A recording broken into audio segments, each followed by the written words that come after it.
Приятел, знам, че си развълнуван, но агентът, който ще те заведе на това парти, не е този, за който се представя. Ди не знае, че след това парти живота му никога няма да бъде същия. Някой от вас спомня ли си Вайн? Идеята зад Vine беше да се създават 6-секундни клипчета, които бързо да привлекат вниманието на хората. Звезди като Логан Пол и Шон Мендес се родиха точно от тази платформа. Платформата беше популярна и заради това, че не се изискваха много качества, за да станеш Вайн звезда, но бързо натрупваш популярност и почитатели. През 2015 година платформата започна да изпитва проблеми и много Вайн звезди се преместиха оттам в YouTube. Много от тези създатели на съдържание бяха млади и неопитни и търсиха бърз начин за забогатяване. Нашия приятел Ди е бил сред вторите. За целта на това видео ще наричаме главния ни герой Ди, човека, който разказва тази история. Ди решава, заедно с група изгряващи инфлуенсъри и бивши Vine звезди, да се преместят в LA.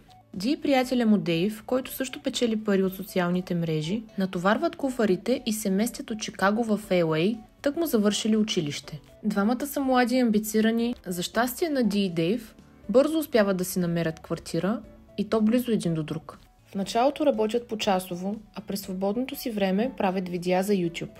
През първите месеци всичко изглежда чудесно. Гледанията на видеята се увеличават, малката им групичка започва да набира популярност и продуцентите осъзнават, че новите звезди се раждат от социалните мрежи. Живота си върви спокойно, докато Ди един ден не получава странна покана.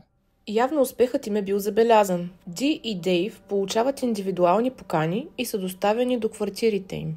Поканата била изключително красива и екстравагантна. Пликът бил украсен с златни елементи, а вътре буквите били написани с червено и черно. Поканата гласяла: Таланта ви е бил забелязан, имената ви са били зачетени. Всичко, за което сте мечтали, е на една нощ разстояние от седмото небе. С тази покана двамата приятели биха имали възможност да посетят едно от най-екстравагантните партита в LA. Да бъдеш допуснат до такова едно събитие е въпрос на голяма чест и престиж. Това, към което всички се стремят, са връзките, които можеш да направиш на такива партита. Дейв започва да говори с всичките си приятели за предстоящото парти и всички са много развълнувани за него и за новата възможност, която се открива. В обществото винаги са се носили слухове, че след такива партита хората си тръгват оттам на крачка от мечтания успех. До момента винаги съм си обяснявала това с подписването на договори или среща с влиятелни хора, но нещата изобщо не са такива, каквито изглеждат. Сред всички хора, на които Ди съобщава за събитието, само един реагира странно. Този човек също работи в сферата на ентертеймента и тъй като в днешната ни история не говорим с реални имена, ще наречем този приятел Боб. След като вижда ентусиазма на Ди да посети това парти, Боб придърпва Ди малко по-встрани от останалите, за да си поговорят. Боб го дърпа на една страна и го предупреждава. Приятел, знам, че си развълнуван, но агентът, който ще те заведе на това парти, не е този, за който се представя. Ди не взима предупрежденията на Боб толкова насериозно. Казва си: нямам кой знае колко общо с този продуцент. Все пак, ако се случват странни неща, може да не участвам в тях, или ако се притесня, винаги мога да си тръгна. Една от причините, поради които толкова много вярвам на историята на Ди, е, че той в нея разказва невероятни подробности. Например, разказва как със своя приятел Дейв са били толкова бедни, че им се е налагало да искат от родителите си $100, за да наемат костюм, за да отидат на това парти. И в края на партито, кариерата на единия от тях двамата се е изстреляла към небето, мигновенно. Двамата приятели пристигат с Убъра на мястото на партито и Ди не може да скрие в себе си притеснението от разказа на Боб преди няколко дни. Затова спира Дейв и му разказва всичко, което Боб му е споделил. Че трябва да се пазят на това парти, че има хора, които явно имат лоши интереси и че нещо лошо може да им се случи. Дейв обаче е толкова превъзбуден от предстоящите възможности и пред тях се открива гледката на имението, в което са поканени, че бързо пренебрегва предупрежденията на приятеля си. Казва му: не дей да слушаш, той само ни завижда, никога не е правил толкова хубави видеа и сега тази възможност не е за него, а е за нас.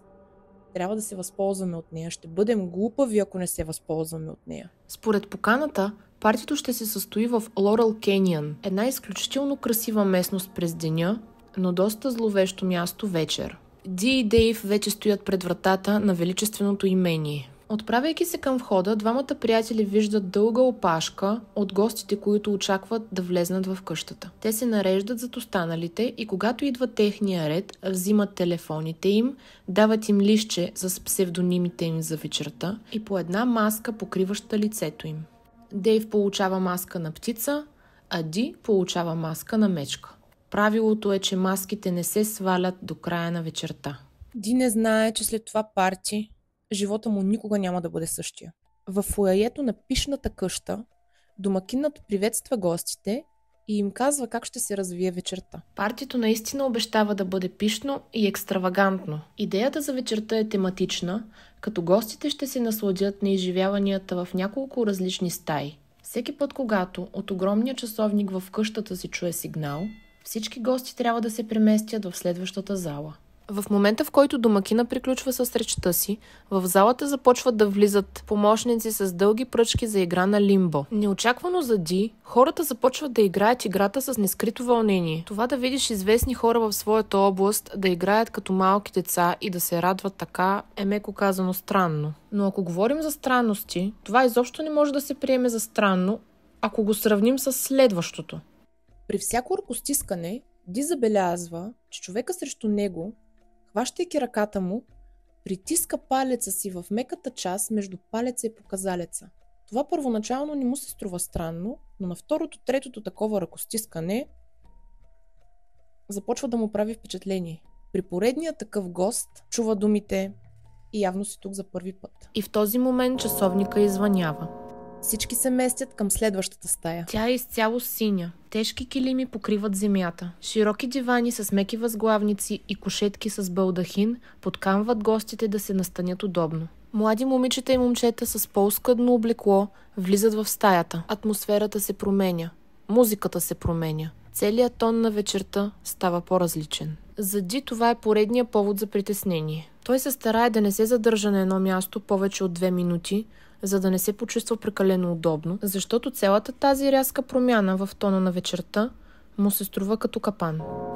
Часовникът отново дава сигнал. Всички се местят към следващата стая. Цялата стая е покрита от край до край с дълги маси, отрупани с всякакви вкусотии. Отделна маса с ордьоври, отделна маса с екзотични плодове, отделна маса с алкохол, с десерти. Всичко това изглежда нормално, докато Ди не забелязва действията на хората. Те не се наслаждават на храната и на напитките. Безразборно взимат от големите блюда, слагайки в чениите си и разсипвайки част от храната на пода. Не им прави впечатление дори, че падащата храна съсипва дрехите им. Ди е стъписан от меко казано от блъскващото им отношение. Време е за следващата стая. Тя е боядисана изцяло в жълти и червени цветове. Мебели липсват, а по средата на стаята е поставена голяма рулетка. В този момент от вечерта Ди вече се чувства изплашен. По никакъв начин не се забавлява на това парти, но не може да се каже същото за приятеля му Дейв. Той обожава играта на рулетка. Обожава и вниманието на дамите. Дейв е във вихъра си. Преди да продължим, ако видеото ти харесва, натисни лайк. Следващата стая е отгоре до долу боядисана в червено. Червени завеси, червени килими, червени тапицерии и настроението на гостите вече е нажежено до червено. Минавайки покрай хората, Ди дочува ужасни неща. Хората, разделени на малки групички, си говорят, като изричат ужасни неща един за друг. От групичките се чуват клюки, обиди, лъжи. Няма вече и помен от радостта и вълнението от предходните стаи. Радостта в очите им вече е напълно изчезнала. Нещата започват да стават още по-странни. В дъното на тази стая ги очаква последната врата. Пред последната врата стои домакина. Пред него купчина с книги. Доближавайки се постепенно, Ди забелязва, че купчината с книги представлява различен набор от свещени текстове. Копие на Корана, Библията и Тората. Ди чува как домакина пита всеки един от гостите: коя е твоята? След което домакинът взима книгата, поставя върху нея метален символ и иска от госта да изрече следните думи, като поставя ръка върху книгата и символа.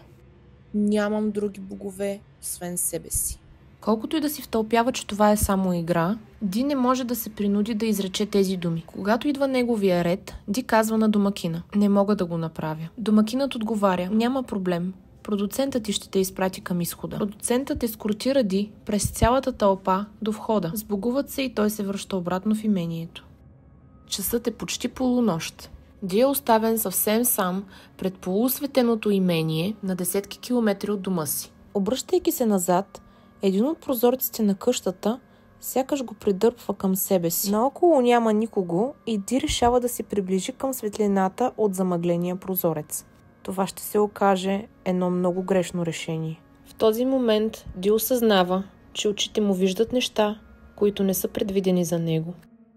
Стаята е внушителна, съчетана е с тежки завеси и мраморни подове. Светлината е приглушена, идваща от няколко свещника, стратегически поставени в близост до подиума. Хората постепенно влизат и изпълват помещението. Новите гости са поканени в центъра на залата. Ди е стъписан. В центъра на помещението е поставен богато украсен ковчег. В началото Ди не може да осъзнае, че става въпрос за погребален ковчег. Той е по-широк, като да помести 2 души, богато украсен и постлан с мек балдахин. Ди вижда как Дейв е подканен първи да влезне в него. В следващия миг Ди вижда как с приятеля му започват да се случват невъобразими неща. Всеки, който пожелая от гостите, се доближава до ковчега, за да се срещне с Дейв. Ди е стъписан и отвратен от унижението, което трябва да изтърпи приятеля му. Обръща гръб на гледката и тръгва към изхода на имението. На входа го чака такси. Колата го връща вкъщи, но той не спира да мисли за това, което му се е случило. Питва се да убеди сам себе си, че това, което е видял, не е истина. Всичко това е лъжа, плод на неговото въображение. Прибирайки се в къщи и отваряйки телефона си, вижда, че е получил съобщение от приятеля си Джо, който утре трябва да му идва на гости. Ди бил забравил за плановете, които са си направили с Джо, но въпреки това, един от най-добрите му приятели идва в града. Той не е виновен за обстоятелствата, в които Ди сам е решил да се въвлече. Той взима решение, че няма да показва притесненията пред приятеля си. На следващата сутрин, приготвяйки се да посрещне Джо от летището, Ди се среща с Дейв случайно в лобито на комплекса, в който живее. Ди не може да се сдържи и споделя на приятеля си, че е видял всичко, което са направили с него. По лицето на Дейв бързо заиграва страх. Той навежда глава и бързо оставя приятеля си. Грабва телефона си и излиза от лобито. Може би с приятелството им вече е свършено. Още на следващия ден Ди получава имейл с снимка от камерите за видеонаблюдение, които са около къщата, заснет на кадър, как гледа през прозореца какво се случва вътре в последната стая. И на имейла най-отдолу пише: любопитството уби котката. Това изобщо не звучи като заплаха. Не, ни най-малко. На следващата сутрин Ди успява да се съсредоточи в задачата да посрещне приятеля си Джо на летището. Това би му дало възможност да се поотпусне и да не мисли за страховете си. И наистина, като вижда Джо и неговия ентусиазъм за срещата им, настроението му се подобрява. Но Ди дори не подозира под каква заплаха са изправени той и приятеля му. Двете момчета се прибират в квартирата на Ди и, развълнувани от срещата си, бързо приготвят нещо за хранене и сядат пред телевизора да се отпуснат. Докато прави нещо за ядене от съседната стая, Ди чува думите на приятеля си. Братле, не знам колко често сменяш батериите на това дистанционно, обаче вече им е време. Не работи. Това е странно, защото Ди е сменил тези батерии преди няколко дни. Поглежда дистанционното, отваря отзад капачето и наистина батериите са завъртени по такъв начин, който той никога не би ги оставил. Плюс, плюс, отдолу минус, минус. Невъзможно. Ди всъщност знае какво се е случило. По гърба му полазват студени тръпки. Някой е влизал в дома му. На следващия ден Ди решава да заведе приятеля си в мола. Да погледат нещо на киното, да се разходят, да се разведрят. Лизайки обратно в колата си, забелязва, че единият му от мигачите е включен. Не си спомня да се е случвало такова нещо. Прибират се към апартамента и Ди отключва входната врата.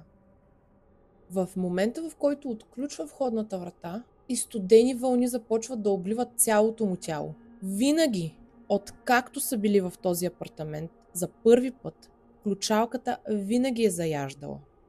Винаги е трябвало да направи един малък ритуал, да допре пръста си в горната част, където имало една малка издатинка, да натисне тази малка издатинка и да започне леко да усуква ключа, така че да влезе на правилното място и да отключи. Винаги, до този момент, вкарва ключа в ключалката, завърта и ключалката изштраква по възможно най-лекия начин. След тези събития Ди вече е сигурен. Някой не само го следи, не само знае къде живее, но и може съвсем необезпокоявано да проникне в дома му по всяко едно време. Дори не само в дома му, но и в колата му. На какво са готови тези хора? Дали само го сплашват или и живота му е в опасност? Ди не може да стои в този апартамент повече. Не може. Той не знае дали няма някой в съседната стая, дали няма някой в килера, дали няма някой под леглото. Започва да го хваща такава дива параноя, че просто трябва да излезне на някъде. И предлага на приятеля си да се поразходят в центъра.